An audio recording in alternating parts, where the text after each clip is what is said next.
Hello guys, welcome to my channel. Myself Sneha, 8th standard KRCRS School Udgatta, Jagalur Taluk, Davangere district. Please guys subscribe my channel and press the bell icon. Today we are all discuss Science chapter 2nd NCERT subject Microorganisms, Friends and Foe. ಏನಪ್ಪ ಅಂದರೆ ಸೂಕ್ಷ್ಮಾಣು ಜೀವಿಗಳು ನಮಗೆ ಮಿತ್ರರು ಮತ್ತು ಶತ್ರುಗಳು. How micro organisms friends and food for humans ಅಂತ ಕೇಳ್ತಾ ಹೋದರೆ ನಾವು ಅದನ್ನ ಮುಂದೆ ಡಿಸ್ಕಸ್ ಮಾಡ್ತಾ ಹೋಗೋಣ. First, what is micro organisms? Which living organisms we cannot see with the naked eyes, we see with the help of microscope. ಯಾವ ಒಂದು ಜೀವಿಗಳನ್ನು ನಾವು ನಮ್ಮ ನೇರವಾದ ಕಣ್ಣುಗಳಿಂದ ನೋಡೋದಕ್ಕಾಗಲ್ಲ ಮತ್ತು ನಾವು ಅವನ್ನ ಮೈಕ್ರೋಸ್ಕೋಪ್ ಸಹಾಯದಿಂದ ನೋಡ್ತೀವೋ ಅವುಗಳನ್ನು ನಾವು ಮೈಕ್ರೋ ಆರ್ಗಾನಿಸಮ್ಸ್ ಅಂತ ಕರಿತಾ ಹೋಗ್ತೀವಿ. ಅಂಡರ್ಸ್ಟುಡ್?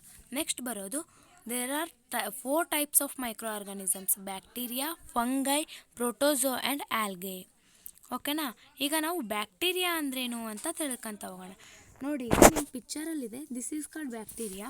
ಫಸ್ಟ್ ಒಂದು ಪಿಕ್ಚರ್ ಇದೆ ಅಲ್ಲ, ಅದನ್ನು ನಾವು ಸ್ಪೈರಲ್ ಶೇಪ್ ಆಫ್ ಬ್ಯಾಕ್ಟೀರಿಯಾ ಅಂತ ಕರಿತಾ ಹೋಗ್ತೀವಿ. ನೆಕ್ಸ್ಟ್ ಸೆಕೆಂಡ್ ಒಂದು ಪಿಕ್ಚರ್ನ ರಾಡ್ ಶೇಪ್ ಆಫ್ ಬ್ಯಾಕ್ಟೀರಿಯಾ ಅಂತ ಕರಿತಾ ಹೋಗ್ತೀವಿ. Bacteria is a single cell that can be found everywhere. For example lactobacillus. Lactobacillus ಅಂದ್ರೇನು, ಅದ್ರ ವರ್ಕ್ ಏನು ಅನ್ನೋದನ್ನ ನಾವು ಮುಂದೆ ತಿಳ್ಕೊಂತ ಹೋಗೋಣ.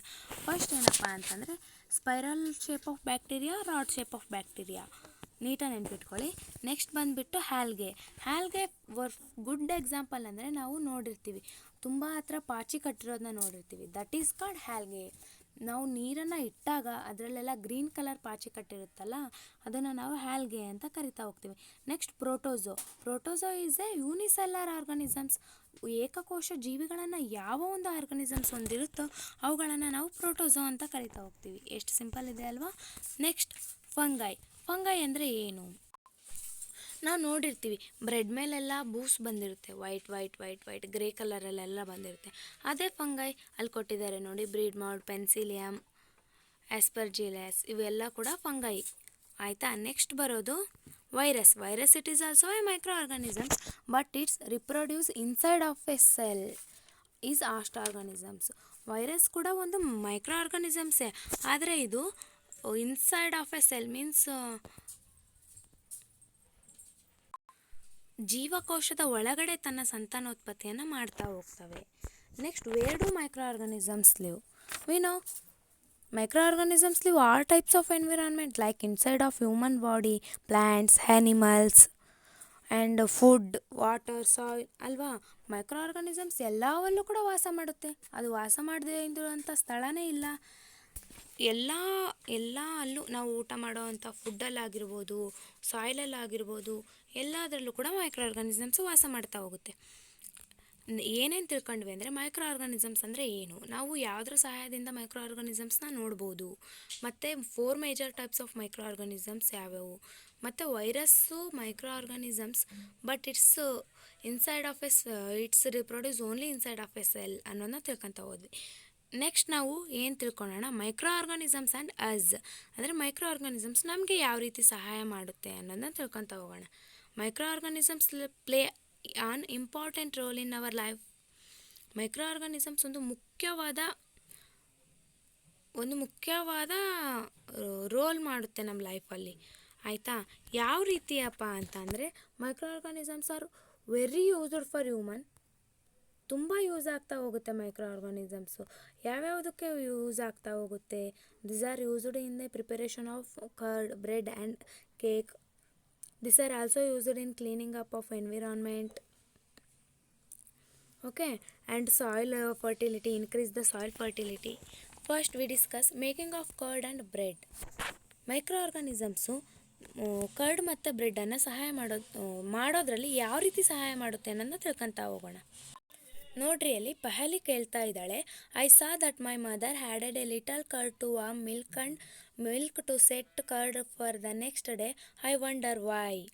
ಅವಳು ತನ್ನ ತಾಯಿನ ನೋಡಿರ್ತಾಳಂತೆ. ಏನಂದರೆ ತನ್ನ ತಾಯಿ ಸ್ವಲ್ಪ ಹಾಲನ್ನು ಬಿಸಿ ಮಾಡಿ ಲಿಟಲ್ ಅಮೌಂಟ್ ಆಫ್ ಕರ್ಡನ್ನು ಆ್ಯಡ್ ಮಾಡಿದಾಗ ಅದು ಬೆಳಗ್ಗೆ ಎದ್ದು ನೋಡೋದಕ್ಕೆ ಫುಲ್ ಕರ್ಡ್ ಆಗಿರುತ್ತಂತೆ. ಅವಳಿಗೆ ಆಶ್ಚರ್ಯ ಆಗುತ್ತಂತೆ, ಇದು ಯಾಕೆ ಈ ರೀತಿ ಆಗುತ್ತೆ ಅಂತ ಅವಳು ಕೇಳ್ತಾ ಇದ್ದಾಳೆ. Curd contains several microorganisms. Of this, the bacterium Lactobacillus promotes the formation of curd. Curd ತುಂಬ ಮೈಕ್ರೋ ಆರ್ಗಾನಿಸಮ್ಸ್ನ ಒಳಗೊಂಡಿರುತ್ತೆ. ಅದರಲ್ಲಿ ಮೇನ್ ಯಾವುದಂದರೆ ಲ್ಯಾಕ್ಟೋಬ್ಯಾಸಿಲ್ಸ್ ಅನ್ನೋ ಒಂದು ಬ್ಯಾಕ್ಟೀರಿಯಾ ಮಿಲ್ಕ್ ಇರೋದನ್ನ ಕರ್ಡಾಗಿ ಕನ್ವರ್ಟ್ ಮಾಡೋದಕ್ಕೆ ಸಹಾಯ ಮಾಡುತ್ತೆ. Bacteria are also involve the making of cheese, pickles and many other food items. Bacteria ಯಾವುದಕ್ಕೆ ಯೂಸ್ ಆಗ್ತಾ ಹೋಗುತ್ತೆ ಅಂದರೆ ಚೀಸ್ ಮೀನ್ಸ್ ಉಪ್ಪಿನಕಾಯಿಗಳು, ಚೀಸ್ ಅಂದರೆ ತುಪ್ಪ, ಮತ್ತು ಗಿಣ್ಣ ಮಾಡ್ತಾರೆ. ಗಿಣ್ಣದಲ್ಲೂ ಕೂಡ ಇದು ಯೂಸ್ ಆಗ್ತಾ ಹೋಗುತ್ತೆ. ಮತ್ತೇನು ಹೇಳ್ತಿದ್ದಾರೆ, fermentation of rice, idli and dosa better.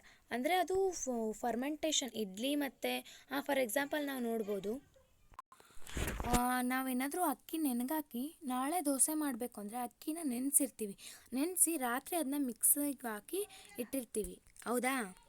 ಅದನ್ನು ನಾವು ಬೆಳಗ್ಗೆ ಎದ್ದು ನೋಡೋದಕ್ಕೆ ಅದೆಲ್ಲ ಹುಬ್ಬಿರುತ್ತೆ ಅಲ್ವಾ? That is called as fermentation. ಯಾಕೆ ಈ ರೀತಿ ಆಗುತ್ತೆ ನೋಡೋಣ. ಅದನ್ನೇ ಕೊಟ್ಟಿದ್ದಾರೆ ನೋಡಿ ನಮಗಿಲ್ಲಿ ಆ್ಯಕ್ಟಿವಿಟಿ 2.3 ಆದರೆ ಅವರು ಫ್ಲೋರ್ ತಗೊಂಡಿದ್ದಾರೆ.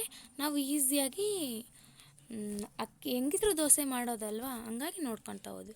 ಅಲ್ಲಿ ಏನು ಕೊಟ್ಟಿದ್ದಾರೆ, East reproduce rapidly and produces carbon dioxide during respiration. Bubbles of gas fill the ಡಾ and increase its volume. Figure 2.6. This is the basis of use of yeast in the baking industries for making breads and cakes. East ಏನು ಮಾಡುತ್ತೆ, ಅಲ್ಲಿ reproduce ಮಾಡ್ತಾ ಹೋಗುತ್ತೆ. ಆ reproduce ಮಾಡಿರೋದು carbon ಡೈಆಕ್ಸೈಡ್ನ produce ಮಾಡ್ತಾ ಹೋಗುತ್ತೆ. Bubbles of gases fill the dot and increase it's volumes. Gas fill ಅಂದರೆ ಬಬಲ್ಸ್ ಮತ್ತು ಗ್ಯಾಸ್ಗಳು ಅದರ ವ್ಯಾಲ್ಯೂಮ್ನ ಇನ್ಕ್ರೀಸ್ ಮಾಡ್ತಾ ಹೋಗುತ್ತೆ. ಅದರಲ್ಲಿ ಯಾವ ರೀತಿ ಮೈಕ್ರೋ ಆರ್ಗಾನಿಸಮ್ಸ್ ಇರುತ್ತೆ? ಬ್ಯಾಕ್ಟೀರಿಯಾ ಇರುತ್ತೆ ಅಲ್ವಾ. This is the basis of use of East in the baking industries for making breads and cakes. ನಾವು ಬೇಕ್ರಿಯಲ್ಲಿರೋ ಯಾವುದೇ ಐಟಮ್ನ ತೊಗೊಂಡ್ರೂ ಕೂಡ ಅದು ಈಸ್ಟಿನ ಬೇಸಸ್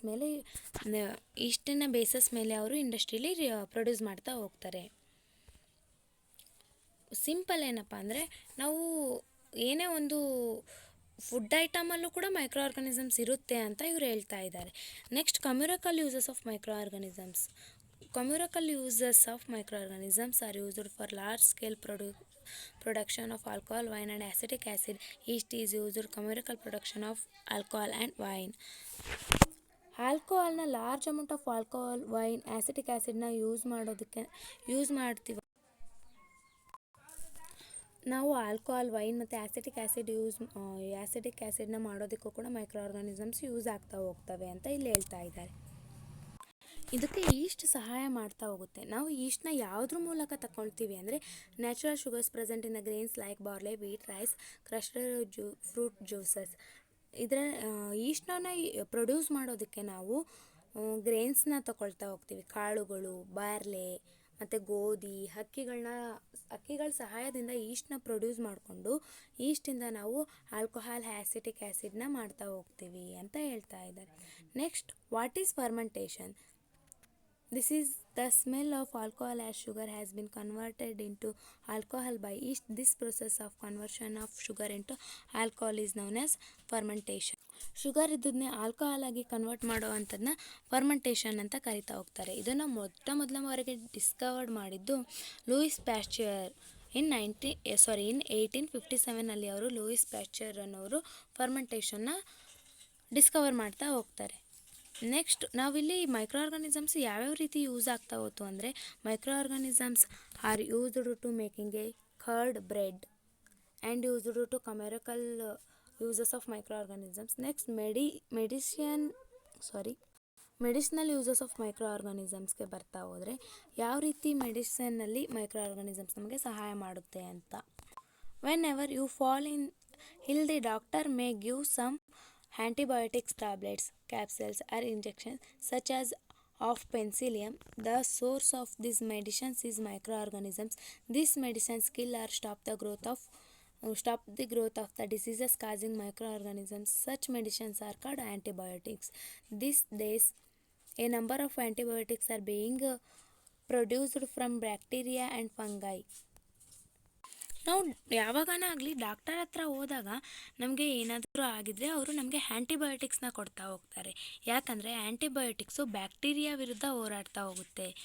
ಇದು ವೈರಸಸ್ ವಿರುದ್ಧ ಹೋರಾಡಲ್ಲ. ನಾವು ಕೆಮ್ಮು, ನೆಗಡೆ ಈ ರೀತಿ ಹೋದರೆ ಅವ್ರು ನಮಗೆ ಆ್ಯಂಟಿಬಯೋಟಿಕ್ಸ್ ಕೊಡಲ್ಲ. ಯಾಕಂದರೆ ಕೆಮ್ಮು, ನೆಗಡೆ ಇವೆಲ್ಲ ವೈರಸ್ಗೆ ಸೇರಿರೋ ಅಂಥವು. ಬ್ಯಾಕ್ಟೀರಿಯಾಗೆ ಸೇರಿರೋ ಅಂಥವಂದರೆ ಕೊಲೋರಾ, ಟೈಫಾಯ್ಡ್ ಇಂಥ ಡಿಸೀಸಸ್ಗೆ ಡಾಕ್ಟರ್ಸ್ ನಮಗೆ ಆ್ಯಂಟಿಬಯೋಟಿಕ್ಸ್ನ ಕೊಡ್ತಾರೆ. ಆದರೆ ನಾವು ಕೇರ್ಫುಲ್ ಆಗಿರಬೇಕು. ಆ್ಯಂಟಿಬಯೋಟಿಕ್ಸ್ನ ಕ್ವಾಲಿಫೈಡ್ ಡಾಕ್ಟರ್ ಮೂಲಕನೇ ತಗೊಳ್ತಾ ಹೋಗಬೇಕು. ಯಾವುದೋ ಒಂದು ಮೆಡಿಕಲಲ್ಲಿ ಹೋಗಿ ಆ್ಯಂಟಿಬಯೋಟಿಕ್ನ ತಗೊಳ್ಳೋದಲ್ಲ. ಯಾಕಂದರೆ antibiotics are danger and useful. Okay. ಮೊಟ್ಟ ಮೊದಲ ಬಾರಿಗೆ ಆ್ಯಂಟಿಬಯೋಟಿಕ್ಸ್ನ ಡಿಸ್ಕವರ್ ಮಾಡಿದ್ದಂದರೆ 1929 ಅಲೆಕ್ಸಾಂಡರ್ ಫ್ಲೆಮಿಂಗ್ ಅನ್ನೋರು ಡಿಸ್ಕವರ್ ಮಾಡ್ತಾರೆ. ಇವರು ಯಾವ ರೀತಿ ಆ್ಯಂಟಿಬಯೋಟಿಕ್ಸ್ನ ಡಿಸ್ಕವರ್ ಮಾಡ್ತಾರೆ ಅಂದರೆ, ಒನ್ ಡೇ ಇವ್ರು ಏನು ಮಾಡ್ತಾರೆ, ಗ್ರೀನ್ ಮಾಲ್ಡನ್ನು ನೋಡ್ತಾ ಹೋಗ್ತಾರೆ. ಗ್ರೀನ್ ಮಾಲ್ಡ್ ಯಾವುದಕ್ಕೆ ಸೇರುತ್ತೆ ಹೇಳ್ರಿ? ಎಸ್, ಅದು ಫಂಗೈಗೆ ಸೇರಿರೋ ಅಂಥ ಒಂದು ಟೈಪ್ ಆಫ್ ಮೈಕ್ರೋ ಆರ್ಗಾನಿಸಮ್ಸು. ಅಲ್ಲಿ ಬೆಳೆದಿರುತ್ತೆ ಆ ಪ್ಲ್ಯಾಂಟ್, ಪೆನ್ಸಿಲಿಯಮ್ ಅಂತೀವಲ್ಲ, ಅದು ಬೆಳೆದಿರುತ್ತೆ. ನಾವಿವಾಗ ಅದನ್ನ ಪೆನ್ಸಿಲಿಯಮ್ ಅಂತ ಕರಿತೀವಿ. ಅದ್ರ ಸುತ್ತ ನೋಡಿದಾಗ ಯಾವುದೇ ಬ್ಯಾಕ್ಟೀರಿಯಾಸ್ ಇರೋದಿಲ್ಲ. ಆಗ ಅವ್ರಿಗೆ ಏನು ಗೊತ್ತಾಗತ್ತೆ, ಇದು ಬ್ಯಾಕ್ಟೀರಿಯಾನ ಸಾಯಿಸುತ್ತೆ, ಇದು ಬ್ಯಾಕ್ಟೀರಿಯಾ ವಿರುದ್ಧ ಹೋರಾಡುತ್ತೆ ಅಂತಂದೇಳಿ ಅವರು ಅದರ ಸಹಾಯದಿಂದ ಪೆನ್ಸಿಲಿಯಮ್ ಇಂಜೆಕ್ಷನ್ನ ಕಂಡುಹಿಡಿತಾರೆ. Mould penicillium was prepared. Okay, next ಏನಪ್ಪ ಅಂತಂದರೆ, ಇದನ್ನೇ ಅವ್ರು ಹೇಳ್ತಿದ್ದಾರೆ ನೋಡಿ, ನಾವು ಯಾವುದೇ ಆ್ಯಂಟಿಬಯೋಟಿಕ್ಸ್ನ ತಗೊಂಡ್ರೂ ಕೂಡ ಕ್ವಾಲಿಫೈಡ್ ಡಾಕ್ಟರ್ ಅಡ್ವೈಸಿಂದ ತಗೊಳ್ಬೇಕು. ನಾವು ಅದನ್ನು ತಗೊಳ್ಬೇಕಾದ್ರೆ ಕೇರ್ ಆಗಿರಬೇಕು ಅಂತ ಹೇಳ್ತಾ ಇದ್ದಾರೆ. ನೆಕ್ಸ್ಟ್ ಬಂದು ವ್ಯಾಕ್ಸಿನ್ ಅಂದರೆ ಏನು? When a diseases carrying microbes enters our body, the body produce antibiotics to fight. The body also remembers how to fight the microbes if enters again. ನೋಡಿ, ವ್ಯಾಕ್ಸಿನ್ ಅಂದರೆ ಏನು? ಅಗೇನ್ ಪಹಲಿ ಒಂದು ಕ್ವಶನ್ ಆಗ್ತಿದ್ದಾಳೆ ನಮಗೆ, ಏನಂದರೆ why are children given vaccination? ಯಾಕೆ ಮಕ್ಕಳಿಗೆ ವ್ಯಾಕ್ಸಿನೇಷನ್ನ ಕೊಡ್ತಾ ಹೋಗ್ತಾರೆ ಅಂತ ಕೇಳ್ತಾ ಇದ್ದಾಳೆ. ಯಾಕೆ ಕೊಡ್ತಾ ಹೋಗ್ತಾರೆ ಹೇಳಿ? ಮೊದಲು ವ್ಯಾಕ್ಸಿನ್ ಅಂದರೆ ಏನು? ವ್ಯಾಕ್ಸಿನ್ ಅಂದರೆ the body fights and kills the invading bacteria by producing suitable antibiotics. The antibiotics remain in the body and we are protected from the diseases causing microbes forever. This is called vaccine. ನಾವೆಲ್ಲ ತುಂಬ ಸರಿ ನೋಡಿರ್ತೀವಿ, ಚಿಲ್ಡ್ರನ್ಗಳಿಗೆ polio ಹಾಕ್ತಿರ್ತಾರೆ, ಮತ್ತು ಯಾವುದ್ಯಾವುದೋ ರೀತಿ ಇಂಜೆಕ್ಷನ್ಗಳನ್ನೆಲ್ಲ ಮಾಡ್ತಿರ್ತಾರೆ ಚಿಕ್ಕ ಪಾಪುಗಳಿಗೆ. 1 ತಿಂಗಳಲ್ಲಿ ಒಂದು ಟೈಮ್, 2 ತಿಂಗಳಲ್ಲಿ ಒಂದು ಟೈಮ್, ಅಂದರೆ 3 ಮಂತ್ಸಲ್ಲಿ ಒಂದು ಟೈಮ್, ಆ ರೀತಿ ಕರೆದು ಅವರನ್ನು ಯಾಕೆ ಅಂತ ಇಲ್ಲಿ ಕೇಳ್ತಿದ್ದಾಳೆ. ನಮಗೂ ಕೂಡ ಅದೊಂದು ಕ್ವಶನ್ ಐತೆ ಅಲ್ವಾ? ಯಾಕಂದರೆ ಅವ್ರಿಗೆ ಮುಂದೆ ಯಾವುದೇ ಯಾವ್ದಂಥ ಡಿಸೀಸಸ್ ಹರಡದೇ ಇರಲಿ. ನಾವು ಇವಾಗೆಲ್ಲ ನೋಡ್ತಾ ಹೋಗ್ಬೋದು. ದಡಾರ ರುಬೆಲಾ ಇಂಜೆಕ್ಷನ್ನ ಮೊನ್ನೆ ಫೆಬ್ರವರಿ ತಿಂಗಳಲ್ಲಿ ಹಾಕಿದ್ರು. ಯಾಕಂದರೆ ದಡಾರ rubella it is A micro ಆರ್ಗಾನಿಸಮ್ಸೇ. ಇದು ಮೈಕ್ರೋ ಆರ್ಗಾನಿಸಮ್ಸಿಂದ ಸ್ಪ್ರೆಡ್ ಆಗೋ ಅಂಥದ್ದೇ. ಇದಕ್ಕೆ ನಾವು ಚಿಕನ್ ಪಾಕ್ಸ್ ಅಂತ ಕರಿತಾ ಹೋಗ್ತೀವಿ. ಆದರೆ ಹಳ್ಳಿಗಳಲ್ಲಿ ಏನಂತಾರೆ, ಇದನ್ನು ಅಮ್ಮ ಅಂತಂದೇಳಿ ದೇವ್ರಗಳ ಹತ್ರ ಎಲ್ಲ ಕರ್ಕೊಂಡು ಹೋಗೋದು, ಆ ರೀತಿ ಮಾಡ್ತಿರ್ತಾರೆ. ಮುಂದೆ ಮಕ್ಕಳಿಗೆ ಆ ರೀತಿ ಕಾಸಸ್ ಹರಡದೇ ಇರಲಿ ಅಂತಂದೇಳಿ ವ್ಯಾಕ್ಸಿನ್ನ ಕೊಡ್ತಾ ಹೋಗ್ತಾರೆ ಅಲ್ವಾ? ನೀವೆಲ್ಲ ನೋಡಿರ್ತೀರ ಆಲ್ಮೋಸ್ಟ್. ಅದನ್ನೇ ಕೊಟ್ಟಿದ್ದಾರೆ ನೋಡ್ರಿ ಇಲ್ಲಿ. It is essentially to protect all childrens against this diseases. Necessary vaccines are available in the nearby hospitals. They might have seen the on TV and newspaper regarding protection of children against polio under the Pulse polio programme ಅಂತ ಎಲ್ಲ ಮಾಡ್ತಿರ್ತಾರೆ. ಯಾಕೆ ಈ ರೀತಿ ಎಲ್ಲ ಮಾಡ್ತಿರ್ತಾರೆ ಅಂದರೆ, best example ಅಂದರೆ ನಮಗೆ ಯಾವುದೇ ರೀತಿಯಾದಂಥ ರೋಗಗಳು ಬರದೇ ಇರಲಿ. ಈಗ ಬ್ಯಾಕ್ಟೀರಿಯಾದಿಂದ ಹರಡೋವಂಥ ಕೊಲೋರಾ, ಟೈಫಾಯ್ಡ್ ಇವಕ್ಕೆಲ್ಲ ಮುನ್ಸೂಚನೆಗಳು ಅವು. ಅಂದರೆ ಅವು ಮುಂದೆ ವಹಿಸ್ಕೊಳ್ಳೋಂಥ ಜಾಗೃತ ಕ್ರಮಗಳು ಅಂತ ಕರಿತಾ ಹೋಗ್ತಾರೆ. ನನಗೇನೋ ಅಷ್ಟು ಪರ್ಫೆಕ್ಟಾಗಿ ಗೊತ್ತಿಲ್ಲ. Okay, these days vaccination are made on a large scale from microorganisms to protect humans and other animals from several diseases. ವ್ಯಾಕ್ಸಿನ್ನ ಯಾಕೆ ಹಾಕ್ತಾರೆ ಅಂದರೆ, ಬಿಕಾಸ್ ನಾವು ಎಲ್ಲ ರೀತಿಯ ಕಾಯಿಲೆಗಳಿಂದನೂ ದೂರ ಇರಲಿ, ಮುಂಜಾಗ್ರತೆನ ವಹಿಸ್ಕೊಳ್ಬೇಕು ನಾವು. ಮುಂಜಾಗ್ರತೆನ ವಹಿಸ್ಕೊಳ್ಬೇಕು ಅನ್ನೋ ಕಾರಣದಿಂದ ವ್ಯಾಕ್ಸಿನ್ನ ಕೊಡ್ತಾ ಹೋಗ್ತಾರೆ. ಹ್ಯೂಮನ್ಸ್ಗೆ ಕೊಡ್ತಾರೆ, ಆ್ಯನಿಮಲ್ಸ್ಗೂ ಕೂಡ ಕೊಡ್ತಾ ಹೋಗ್ತಾರೆ. ಮತ್ತು ಪ್ಲ್ಯಾಂಟ್ಸ್ಗೂ ಕೂಡ ಕೊಡ್ತಾ ಹೋಗ್ತಾರೆ. ನೀವೆಲ್ಲ ನೋಡ್ತಿರ್ಬೋದು, ಸಮ್ ಟೈಪ್ಸ್ ಆಫ್ ಕೆಮಿಕಲ್ ಸಬ್ಸ್ಟೆನ್ಸ್ನ ಆ್ಯಡ್ ಮಾಡ್ತಾ ಹೋಗ್ತಾರೆ ಅದರಲ್ಲಿ. ನೆಕ್ಸ್ಟ್ ಬಂದರೆ ನಾವು ಇನ್ಕ್ರೀಸಿಂಗ್ ಸಾಯಿಲ್ ಫರ್ಟಿಲಿಟಿ. ನಮಗೆ ಗೊತ್ತಾಯಿತು ಯಾವ್ಯಾವ ರೀತಿಯಾಗಿ ಮೈಕ್ರೋ ಆರ್ಗಾನಿಸಮ್ಸ್ ನಮಗೆ ಹೆಲ್ಪ್ ಮಾಡ್ತಾ ಹೋಗ್ತು ಅಂತ. Microorganisms helps to making curd, bread and commercial uses of microorganisms, medicinal uses of microorganisms, ಮತ್ತು ಇನ್ಕ್ರೀಸ್ ಆಫ್ ಸಾಯಿಲ್ ಫರ್ಟಿಲಿಟಿ. ಯಾವ ರೀತಿ ನಮಗೆ ಮೈಕ್ರೋ ಆರ್ಗಾನಿಸಮ್ಸು ಇನ್ಕ್ರೀಸ್ ಮಾಡ್ತಾ ಹೋಗುತ್ತೆ ಸಾಯಿಲ್ ಫರ್ಟಿಲಿಟಿಯ ಅಂತ. Some bacteria are able to fix nitrogen from the atmosphere to enrich soil with nitrogen and increase its fertility. These microbes are commonly called biological nitrogen fixers. ಅಲ್ಲಿ ನೋಡಿ 2.7 figure 2.7 S ಇದೆ. 2.7 some ಪಿಕ್ಚರ್ಸ್ನ ಕೊಟ್ಟಿದ್ದಾರೆ. ಅದರಲ್ಲಿ ಯಾವ್ಯಾವ್ದು ಕೊಟ್ಟಿದ್ದಾರೆ ನೋಡಿ. Nitrogen ಫಿಕ್ಸಿಂಗಿಗೆ ಯಾವ್ಯಾವ help ಆಗ್ತವೆ? ರೈಸೋಬಿಯಮ್ ಹೆಲ್ಪ್ ಆಗುತ್ತೆ, ಬ್ಲೂ ಗ್ರೀನ್ ಆಲ್ಗೆ ಹೆಲ್ಪ್ ಆಗ್ತಾ ಹೋಗುತ್ತೆ, ಮತ್ತು ಯಾವ್ಯಾವ ರೀತಿಯಾದಂತಹ ಮೈಕ್ರೋ ಆರ್ಗಾನಿಸಮ್ಸು ಹೆಲ್ಪ್ ಆಗ್ತಾ ಹೋಗುತ್ತೆ ಅಂದರೆ, ನಾವು ಬ್ಯಾಕ್ಟೀರಿಯಾದಲ್ಲಿ ಬಂದರೆ ರೈಸೋಬಿಯಮ್ ತುಂಬ ಹೆಲ್ಪ್ ಮಾಡುತ್ತೆ ನಮಗೆ ಸಾಯಿಲ್ ಫರ್ಟಿಲಿಟಿ ಮಾಡೋದಕ್ಕೆ. ಅಲ್ಲಿ ಕೊಟ್ಟಿದ್ದಾರೆ ನೋಡಿ, ದಿಸ್ ಈಸ್ ಗ್ರೀನ್ ಆಲ್ಗೆ, ಇದು ಕೂಡ ಹೆಲ್ಪ್ ಮಾಡುತ್ತೆ. ಓಕೆನಾ? ಯಾವ ರೀತಿ ಅಂದರೆ ಸಾಯಿಲ್ ಫರ್ಟಿಲಿಟಿ ಇನ್ಕ್ರೀಸ್ ಆಗೋದಕ್ಕೂ ಕೂಡ ಮೈಕ್ರೋ ಆರ್ಗಾನಿಸಮ್ಸ್ ಹೆಲ್ಪ್ಸ್ ಮಾಡ್ತಾ ಹೋಗುತ್ತೆ. ಫಾರ್ ಎಕ್ಸಾಂಪಲ್, ಈಗ ಒಂದು ಗ್ರೀನ್ ಆಲ್ಗೆ ಏನು ಮಾಡುತ್ತೆ, ಸಾಯಿಲ್ನೆಲ್ಲ ನೀಟಾಗಿ ಅದರಲ್ಲಿರೋವಂಥ ಎಲ್ಲ ಸಾಯಿಲಲ್ಲಿ ಇನ್ನೂ ಜಾಸ್ತಿ ನೈಟ್ರೋಜನ್ ಬರೋ ಹಾಗೆ ಅದು ಮಾಡ್ತಾ ಹೋಗುತ್ತೆ. ನಾವೀಗೆ ನೋಡ್ಕೊತೀವಿ ಅರ್ತ್ ವಾರ್ಮ್ಸ್ ಎಲ್ಲ ಹೆಲ್ಪ್ ಮಾಡುತ್ತೆ ಅಂತಂದೇಳಿ. ಅದೇ ರೀತಿ ನಮಗೆ ಬ್ಯಾಕ್ಟೀರಿಯಾಸ್ ಕೂಡ ಹೆಲ್ಪ್ ಮಾಡ್ತಾ ಹೋಗುತ್ತೆ. ನಾವು ಅದಕ್ಕೆ ಹೇಳ್ತಾರೆ ಪ್ಲಾಸ್ಟಿಕ್ಗಳನ್ನೆಲ್ಲ ಸುಡಬೇಡಿ, ಬ್ಯಾಕ್ಟೀರಿಯಾ ಸತ್ತೋಗ್ತವೆ ಅಂತಂದೇಳಿ ಅಲ್ವಾ. Next types of cleaning the environment. Micro organisms ನಮಗೆ ಎನ್ವಿರಾನ್ಮೆಂಟ್ ಕ್ಲೀನ್ ಮಾಡೋದಕ್ಕೂ ಕೂಡ ಹೆಲ್ಪ್ ಆಗ್ತಾ ಹೋಗುತ್ತೆ. ಫಾರ್ ಎಕ್ಸಾಂಪಲ್, ಒಂದು ಡೆಡ್ ಬಾಡಿ ಹಂಗೆ ಇತ್ತು ಅಂದರೆ ಅದನ್ನು ಮೈಕ್ರೋ ಆರ್ಗಾನಿಸಮ್ಸ್ ಕೊಳಿಸ್ಲಿಲ್ಲ ಅಂದರೆ ಏನಾಗ್ತಿತ್ತು? ನಾವಿರೋದಕ್ಕೆ ಜಾಗನೇ ಇರ್ತಿದ್ದಿಲ್ಲ ಅಲ್ವಾ. ಎಲ್ಲ ಥರನೂ ಕೂಡ ಡೆಡ್ ಬಾಡೀಸೇ ಇರ್ತಿತ್ತು. ಸೊ ಮೈಕ್ರೋ ಆರ್ಗಾನಿಸಮ್ಸ್ ಇರೋದ್ರಿಂದ ಆ ಡೆಡ್ ಬಾಡೀಸ್ನೆಲ್ಲ ಮೈಕ್ರೋ ಆರ್ಗಾನಿಸಮ್ಸು ಡಿಕಂಪೋಸ್ ಮಾಡ್ತಾ ಹೋಗುತ್ತೆ. ಅದರಿಂದ ನಮಗೆ ಅದು ಕೂಡ ನಮಗೆ ಸಹಾಯ ಮಾಡುತ್ತೆ. ಏನಕ್ಕಂದರೆ ಡಿಕಂಪೋಸ್ ಆಗ್ತಾ ಹೋದರೆ ಎನ್ವಿರಾನ್ಮೆಂಟ್ ಎಲ್ಲ ಕ್ಲೀನ್ ಆಗಲ್ವಾ, ಹೌದು ತಾನೇ? ಇಲ್ಲಿ ನೋಡಿ, ನಿಮಗೆ ಆ್ಯಕ್ಟಿವಿಟಿ 2.5 ಕೊಟ್ಟಿದ್ದಾರೆ. ಅದರಲ್ಲಿ ಏನು ಕೊಟ್ಟಿದ್ದಾರೆ ಅಂದರೆ, ನೀವು 2 ಪಾರ್ಟ್ಸ್ನ ತೊಗೊಳ್ಳಿ, ಎ ಮತ್ತು ಬಿ ಅನ್ನೋ ಪಾರ್ಟ್ಸ್ನ. ಎ ಅಲ್ಲಿ ಏನು ಹಾಕ್ರಿ, ಡಿಕಂಪೋಸ್ ಆಗೋ ಅಂತ, ಫಾರ್ ಎಕ್ಸಾಂಪಲ್ ಎಲೆಗಳು, ಪೀಲ್ಸ್, ವೆಜಿಟೇಬಲ್ ಪೀಲ್ಸ್ ಅವನ್ನೆಲ್ಲ ಹಾಕ್ರಿ. ಮತ್ತು ಇನ್ನೊಂದು ಕಡೆ plastic bottles, broken plastic toys ಅಂಥವು ಹಾಕ್ರಿ. ಒಂದು 3-4 ವೀಕ್ಸ್ ಆದಮೇಲೆ ನೋಡಿರಿ ಯಾವ ಗಿಡ ತುಂಬ ಚೆನ್ನಾಗಿ ಬೆಳೆದಿರುತ್ತೆ ಅಂತ. ಯಾವ ಗಿಡ ಚೆನ್ನಾಗಿ ಬೆಳೆದಿರುತ್ತೆ ಹೇಳಿ? ಎ ಪಾಟಲ್ಲಿರೋದು ತುಂಬ ಚೆನ್ನಾಗಿ ಬೆಳೆದಿರುತ್ತೆ. ಯಾಕೆ? ಬಿಕಾಸ್ ಅದರಲ್ಲಿ ನಾವು ಏನನ್ನು ಆ್ಯಡ್ ಮಾಡಿರ್ತೀವಿ ಅಂದರೆ ಮೆನೂರ್ನ ಆ್ಯಡ್ ಮಾಡಿರ್ತೀವಿ ಅಲ್ವಾ. ಡಿಕಂಪೋಸ್ಡ್ ಆಗೋವಂಥ ಯಾವುದೇ ಒಂದು ಸಬ್ಸ್ಟೆನ್ಸ್ನ ನಾವು ಆ್ಯಡ್ ಮಾಡಿದ್ರೆ ಅಲ್ಲಿರೋ ಆ ಸಾಯಿಲೆಲ್ಲ ನೀಟಾಗಿ ಅದನ್ನು ನ್ಯೂಟ್ರಿಷನ್ ಆಗಿ ಕನ್ವರ್ಟ್ ಮಾಡ್ಕೊತ ತುಂಬ ಚೆನ್ನಾಗಿ ಬೆಳೀತಾ ಹೋಗುತ್ತೆ. This class I will stop and let continue. Thank you.